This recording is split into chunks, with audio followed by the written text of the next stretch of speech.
So apparently shape-shifting, including instantly changing your clothes, is something you can just be taught how to do? Where do I sign up for that continuing education class? This is a review of the Star Trek The Original Series episode, Whom Gods Destroy. If you have not seen this episode and you don't want to know which Kirk is Kirking out when Kirk Kirks out, be warned.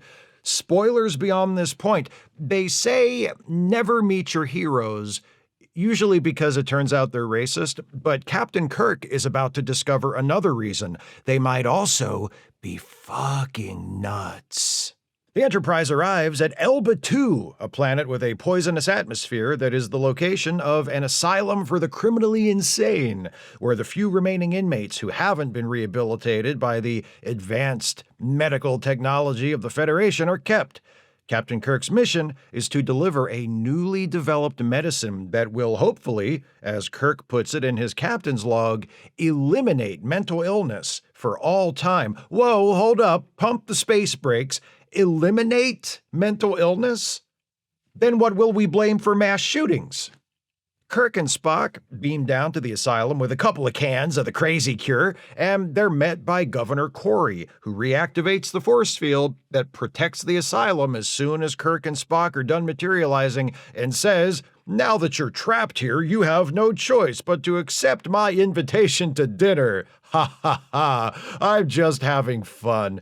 No, but for real, you're trapped here. Corey tells Kirk and Spock about the new inmate they've just received, Garth of Izar, formerly a decorated captain in Starfleet. He's a hero of Kirk, so Kirk asks if they can see him. Corey escorts them down the hallway. They encounter Marta, an Orion woman in the first cell. She warns Kirk that Corey isn't really Corey. But Corey says, don't listen to her, she's bonkers. The other day she was screaming to be let out of her cell because she had to answer the bat signal.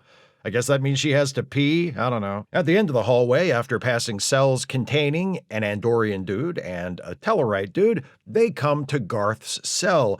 But when Kirk and Spock look inside, they are shocked to find Governor Corey, and he ain't looking too good.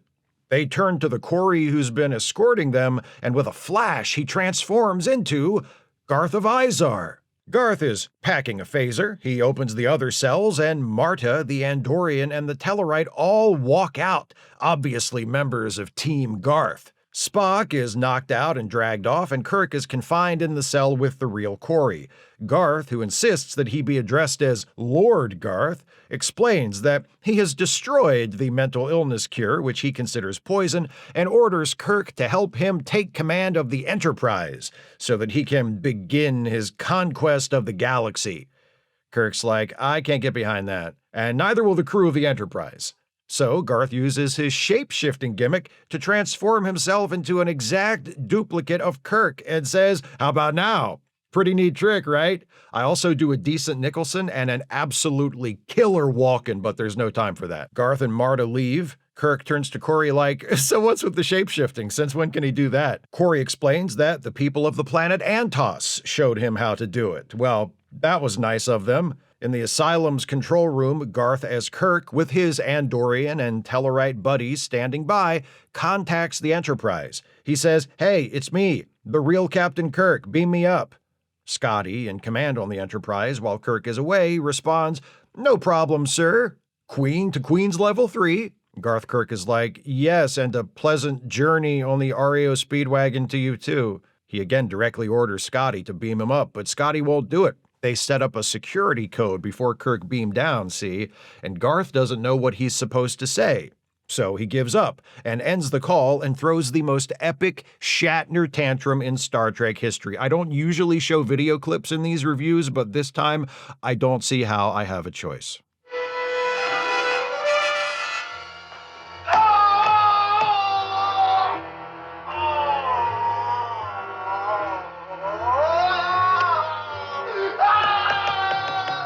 Words alone could never do that justice. Unless the words are, no, no, no. Garth changes tactics. He goes back to Kirk and says, hey man, remember when I was pretending to be Corey and I invited you to dinner? That was a genuine invitation. Why don't you and Mr. Spock join me this evening? There's going to be lots of drinking and lots of dancing. I don't think so. You sure? You're missing out. There's gonna be lots of sucking and lots of fucking. Well, all right then, what should I wear? Just dress casual, it's only gonna be the three of us. Oh! Kirk tries to talk Garth into inviting Corey to dinner too, but Garth refuses, and Corey urges Kirk to go with him, so Kirk does, and Kirk and Spock have a nice meal with Garth and his gang, where the entertainment consists of the Andorian guy and the Tellarite guy playing wheelbarrow all around the room, and Marta doing a dance and flirting with Captain Kirk. Garth's like, "What do you think of Marta?" And Kirk says, "She's great, though I can't help but wonder what her father, Commissioner Gordon, would think if he were here." Spock pisses off Garth by calmly asking questions that reveal the absurdity of Garth's authoritarian intentions, so, in a totally unrealistic turn of events that would never happen in real life, Spock is taken away to be imprisoned in some unknown location. Garth says to Kirk, "By the way, for no reason in particular, just a random thought that popped into my head, what would you say if I were to tell you Queen to Queen's level 3? Kirk's like, "Toto to Kansas via Styx, ya hump!" Marta whispers to Kirk, "Just tell Garth what he wants to know, and we can go away together." But Garth says, "No, don't beg, it's not sexy like it should be. I have a better idea." His goons enter with what looks like a futuristic one of those stereo chairs, like the one that was stolen from Larry in the Season 6 premiere of Perfect Strangers, safe at home. And the song Larry listens to when he sits in the chair is The Gambler by Kenny Rogers. You probably said it right along with me, didn't you? Anyway, Garth is like, "You've heard of a beep chair? Well, this is a scream chair. You sit in it, and it makes you really, really hurt until you tell me what I want to know." Garth puts Corey in the chair first, but watching him suffer isn't enough to get Kirk to tell Garth the other half of the security code. So Garth puts Kirk himself in the chair. That doesn't work either. Marta steps in and says, "Hey, let me seduce it out of him." Garth says, "Now that's an idea. Let's try it." We cut to the Enterprise, where Scotty, McCoy, Uhura, and Sulu have been trying to figure out what's happening on the surface. With the force field up, they can't beam anyone down, and the amount of energy it would take to disable the force field would be so powerful, they might accidentally kill everyone at the asylum in the process. Sulu suggests flying in a rescue team on a shuttlecraft to punch through the force field at its weakest point, but that's thousands of miles from the asylum. By the time the team got to the asylum and managed to force its way inside, Garth could have killed Kirk and Spock. Scotty says they may already be dead. And Sulu's like, "So can we just go home?"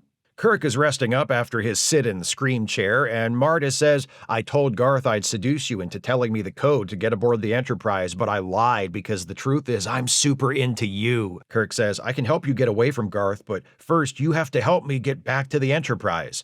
Marta says, "Okay, but wait until Spock gets here." Kirk's like, "You invited Spock?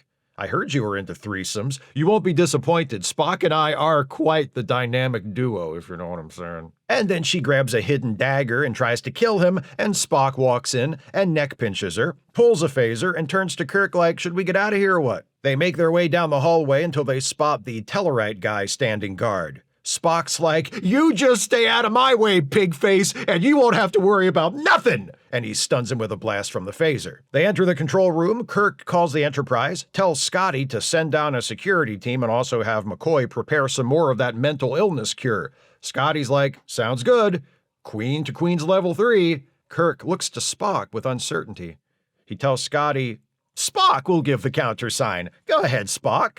And it turns out it wasn't Spock, it was Garth all along, and he returns to his normal form, tragically without Leonard Nimoy giving us his version of that Shatner tantrum from earlier. God, I would have paid money to see that. Garth says, "The real Spock is still alive, but I'm gonna kill him soon, and I'm gonna kill him real good, and it's gonna be all your fault." Kirk tries to reason with Garth. He says, "Try to remember who you used to be. You had an accident. It changed you. Before that, you were the finest captain in the fleet. You were the model for the rest of us. The things you've done since, they aren't your fault. You're sick, but you can still regain that greatness you've lost." Garth's like, greatness I've lost. I am Lord Garth, Master of the Universe. You'll see. I'll have my coronation, and then I'll triumph where all others have failed, and my name will be higher than those of the most feared despots of history. Alexander, Caesar, Napoleon, Hitler, Li Kuan, Crotus, Ming the Merciless, Cleolantha, Queen of Ophiuchus, Mum-Ra, Megatron, Skeletor, Dave Swisher, my shift manager when I worked at Starbucks in college, who I asked not to schedule me to close on Mondays because I had an early class on Tuesdays, and he was such a dick about it. I shall surpass them all! So Garth has his coronation ceremony, and he crowns himself Master of the Universe, and he declares Marta to be his consort and gives her a pretty necklace, and then he says, now, take Kirk into the control room so we can complete the ceremony. After some resistance from Kirk, the Tellarite and the Andorians sit him down in a chair in front of a window, and Garth forces him to watch as two of his goons in spacesuits drag poor Marta out into the toxic atmosphere of the planet. Garth says to Kirk, fun fact, I invented the most powerful explosive ever, and I put a tiny little bit of it into that necklace I gave to Marta. I could leave her out there to choke to death, but I'm a nice guy, so... And he pushes a button, and Marta goes away. Garth's like, how you like me now? Kirk still refuses to cooperate, so Garth orders his goons to bring Spock in. The Andorian and the Tellarite go and grab Spock from his cell, but he neck pinches them both in the hallway, helps himself to one of their phasers, and makes his own way to the control room. When Spock gets there, Garth has once again used his shape-shifting ability, and now Spock is looking at two Captain Kirks. Each Kirk tries to convince Spock that he is the real Kirk, but Spock says, you know what, I'm gonna let you two work this out amongst yourselves. And he pulls up a chair and watches while the two Kirks have themselves a good old-fashioned scrap. Eventually, one Kirk gets the upper hand and is about to bash the other Kirk with a chair. The Kirk who's about to get bashed turns to Spock and says, you have to shoot both of us. That's the only way to protect the Enterprise. So Spock shoots the Kirk holding the chair. That Kirk falls down and turns back into Garth. With Garth defeated, McCoy beams down with some freshly mixed crazy shots, anti-crazy shots, and administers the cure to the inmates at the asylum, including Garth, who slowly comes back to himself and doesn't seem to remember Kirk or his Master of the Universe phase. Now that everything is wrapped up, Kirk turns to Spock and says, so why did you have such a hard time telling the real me from the Garth me anyway? Spock says, it wasn't that difficult. I had a simple strategy. Let the two of you fight and shoot the winner, since I knew that would be Garth. Because you were still weak from being put into that scream chair, of course. Kirk's like, of course. Haha. I wonder if Garth left any more of those exploding necklaces lying around. The end. So this episode has a lot of similarities to a first season classic Trek episode, Dagger of the Mind. Both feature a miraculous new treatment for mental illness. Both feature a formerly respected person who has gone insane but who is cured by the end of the episode. Both feature reveals about the true intentions or identity of an apparently benevolent doctor. But despite those shared elements, Whom Gods Destroy is a very different episode from Dagger of the Mind. Is it a better episode? Not really, but it is a lot wackier and a lot more fun. Then again, of course it is. This is season 3 of Star Trek, when the producers buried the needle on the wacky meter. Most of what I find to recommend about the episode does fall into the wacky fun category, but there are one or two elements that I think are genuinely good. The first is the cold open, the reveal that Governor Corey is actually Garth and that Garth has taken control of the asylum is extremely well done. The visual of Garth revealing himself and releasing all the inmates from their cells to join him opposite the trapped and outnumbered Kirk and Spock is a fantastic hook with which to start the episode. The episode is also fairly well paced and manages to keep things moving while also confining almost all of the action to a handful of basic sets representing the asylum. When Garth first reveals his shape-shifting ability and takes the form of Kirk, we're set up for an impersonation story with Garth Kirk assuming control of the Enterprise. But things never get that far. That expectation is subverted, and instead we get an episode-long battle of wills between Kirk and Garth over Kirk's half of that security code he very smartly worked out with Scotty before beaming down.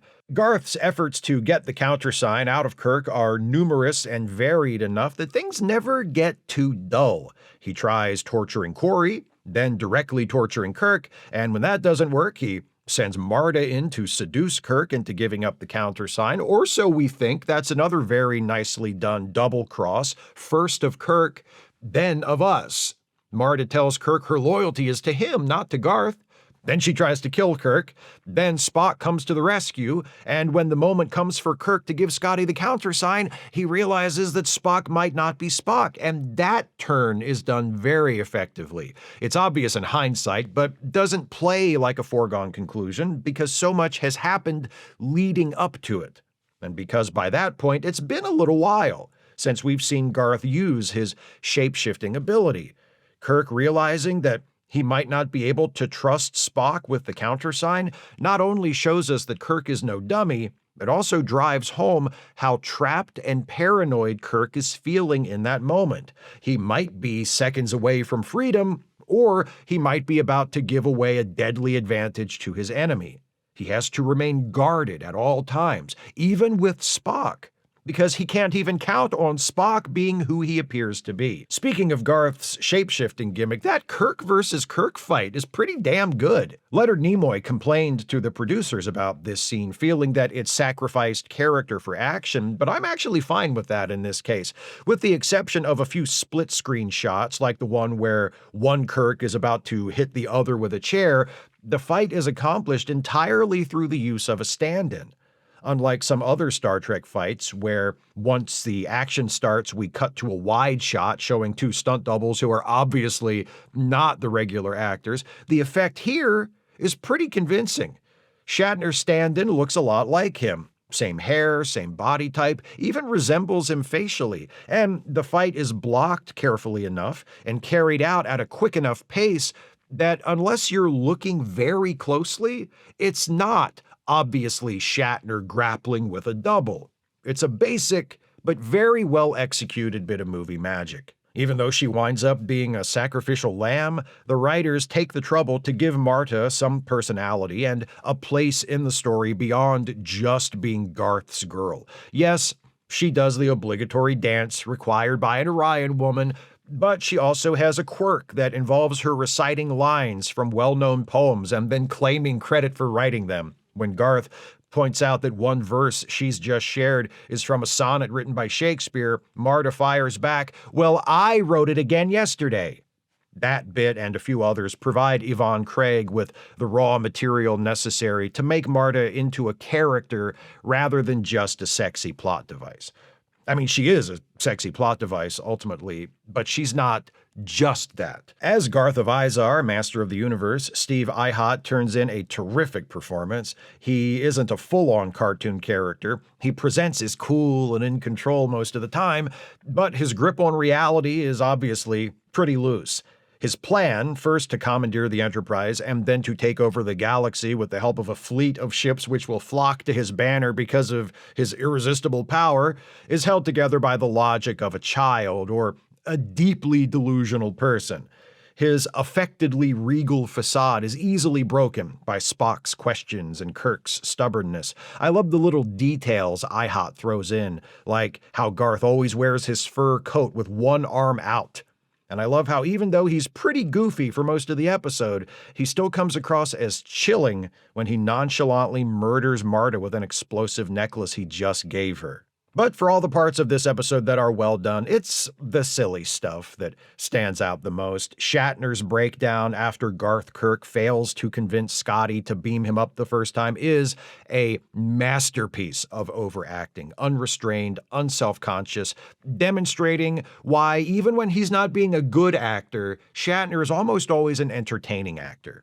Seriously, after you've seen him do that, don't you want to keep watching him just to see what the hell he might do next? It could be anything. Shatner's tantrum, the Kirk versus Kirk fight, and other fun with shape-shifting, the suggestion that shape-shifting is somehow a learned skill, the interactions between Garth and Kirk, and Garth and Spock, and Garth and Marta, Garth's ludicrously ambitious plan for galactic domination. Some of it is pulled off with real skill and cleverness, as I've said, but none of it can really be taken seriously. Do I believe for a second that Garth is an actual threat? No. His killing of Marta is heartless and makes him seem dangerous, for sure, but that doesn't mean I think he has a chance at winning. The episode is mostly a trifle.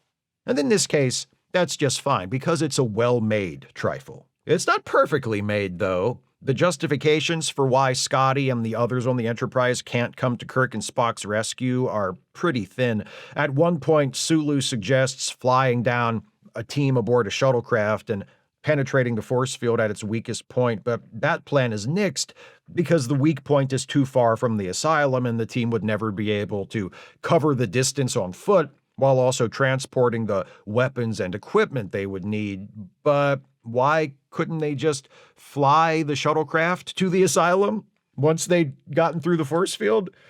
Scotty does eventually try to use the ship's phasers to punch through the force field at that aforementioned weak point. It doesn't work, but it also doesn't even occur to him to try until the episode is nearly over. Seems like a fairly obvious action to take in this situation. Shouldn't Scotty or somebody have thought of it sooner? And the depiction of mental illness isn't exactly sensitive. The episode does at least make it clear that Garth and his goons are not evil. They're sick, and the solution is not to kill them or even punish them, but to heal them. That's kind of progressive. But it's also undeniably sensationalist and simplistic. However, those are minor flaws, honestly. Whom Gods Destroy is written by Lee Irwin from a story by Irwin and Jerry Soule, who also wrote the Corbomite Maneuver and the original story for This Side of Paradise, and it's directed by Herb Wallerstein, who directed a few other Season 3 episodes, most notably The Tholian Web and the unfortunate series finale, Turnabout Intruder. Everybody does good work here. It's not one of the more overtly political episodes, but then again, the script does put a speech about how the powerful and wealthy elite should take what is rightfully theirs from the undeserving weaklings into the mouth of a raving lunatic, so I wouldn't say it's totally apolitical either. What it is mostly is a simple pleasure, a well-done bit of fun. This episode has kind of a bad reputation. There are those who consider it one of the worst shows the series ever produced. I don't get that. I mean, come on, it's not a classic or an example of Star Trek at its very best, but Whom Gods Destroy doesn't make me mad.